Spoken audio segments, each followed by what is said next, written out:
Bugün gerçekten ülkemizin gururu, Türkiye'mizin gururu, bizim otomobilimiz TOG bugün Diyarbakır'ımızda. Vatandaşlarımız, Diyarbakırlı hemşehrilerimiz daha yakından tanıyacak, görecek. Gerçekten muhteşem bir otomobil. Yani otomobil üstünde, otomobil demekten daha öte akıllı bir cihaz. Ben de sürdüm buraya gelirken.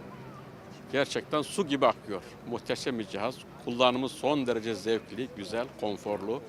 İçi çok geniş, çok güzel.